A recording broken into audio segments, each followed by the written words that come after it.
Parah banget deh si Pak A.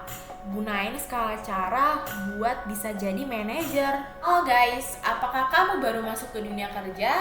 Lantas bingung gimana cara menghadapi poli kantor? Nah, sebelumnya, kamu wajib memahami dulu nih, apa sih arti dari politik kantor?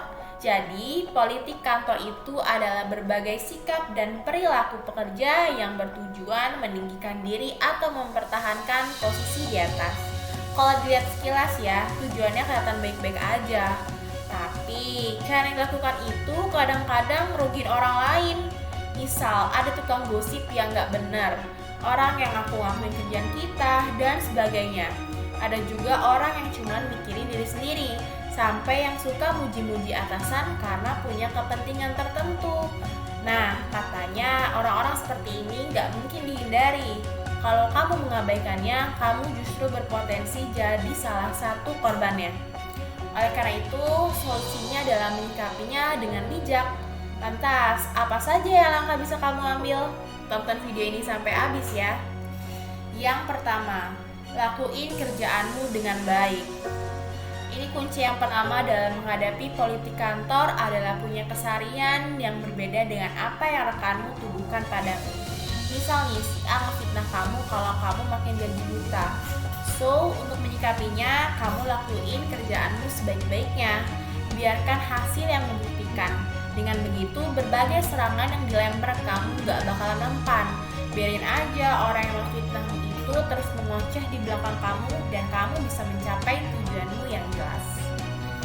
Selanjutnya nih, yang kedua, jangan kebawa emosi.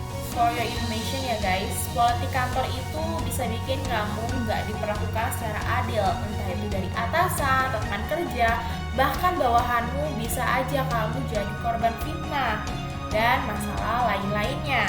Pastinya yang kayak gini bikin emosi menjadi pemicu amarah kamu sebagai manusia normal. Akan tetapi, hal yang harus kamu lakukan adalah kamu wajib menahan perasaan ini. Ingat ya, kalau kamu gak bisa ngendaliin perasaan, dialah yang akan mendirikannya. Jangan bertindak di atas emosi tanpa perhitungan yang matang, karena ini cuma bakalan ngebawa dampak buruk ke kamu. Selanjutnya nih, yang ketiga, ajak ngobrol rekanmu. Kamu pernah ngerasain atau ngeliat rekan kerjamu yang lain pas kerjanya diakui oleh orang lain sebagai miliknya? Percayalah, yang kayak gitu bisa aja terjadi. Hal yang kayak gitu terjadi karena orang tersebut menganggap kamu terlalu naif. Nah, sebenarnya cara ngilangin gambaran naifmu di mata orang lain adalah dengan berbicara langsung. Hadapin dia yang udah nyepelein kamu. Tapi kamu harus nanyanya tanpa emosi ya. Tanya aja misalnya kayak gini, kenapa sih kamu ngelakuin hal itu? Apa sih yang sebenarnya kamu mau? Nah, perlawanan kecil yang kayak gini bisa ngebuatnya segan ke kamu. Dan hal yang kayak gini bisa buat kemungkinan jadi korban 2 kali mengecil. Nah, selanjutnya nih, yang keempat, ciptain suasana yang positif. Cara ada politik kantor selanjutnya adalah ciptain suasana yang positif. Alih-alih ikut dalam membalas dendam, kamu harus bisa jadi contoh yang baik dengan gak ikut-ikutan. Budayakan hal baik seperti empati pada rekan kerja, memberikan semangat, serta memuji mereka. Intinya sih jadi orang yang bersikap normal-normal aja.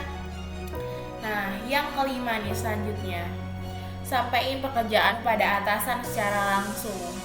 Ini sih untuk mencegah kerjaanmu diakuin sama temen. Ada baiknya kamu kasih informasi soal apa yang kamu kerjakan pada atasan. Selain itu, kamu juga bisa nyampein ide secara langsung, tidak melalui perantara. Dengan begitu, gak ada orang yang punya kesempatan mengakui inovasimu. Intinya, kamu harus memperkecil kerjaanmu diakui orang lain ya, agar kedepannya kamu gak makin disepelein sama orang-orang. Selanjutnya, yang keenam, ini menurutku paling penting banget sih. Hindarin gosip kantor, karena gosip di gosip makin sih, gosip kantor yang merupakan salah satu bentuk politik yang paling jahat efeknya. Pasalnya orang yang suka gosip bisa aja ngebuntuin hal-hal yang gak benar dan ngerugiin kamu ataupun orang lain. Oleh karena itu, sikapi teman kerja yang suka gosip dengan cepat dan tepat. Nah, itu dia guys, tip buat menghindarin politik kantor. Ya, walaupun emang rada-rada ngeselin sih, tapi optimis aja dicoba untuk lewatin tantangan ini. bahas ini tips buat ngindarin politik kantor. Tapi apa sih alasannya kita harus ngindarin politik kantor? Jadi politik kantor itu nyeremin ya guys, apalagi diisi dengan orang-orang yang haus kekuasaan. Mereka yang haus kekuasaan bakalan ngelakuin segala cara yang bisa aja sampai ke ranah pribadi. Ya pokoknya harus hati-hati. Kalau kamu mau naik jabatan, kamu harus ngelakuin secara halal. Semangat ya teman-teman. Videonya sampai sini aja ya guys. Jangan lupa dukung aku dengan cara like, komen, dan sebarin ke grup-grup kantor. Kamu juga boleh kayak gitu kok.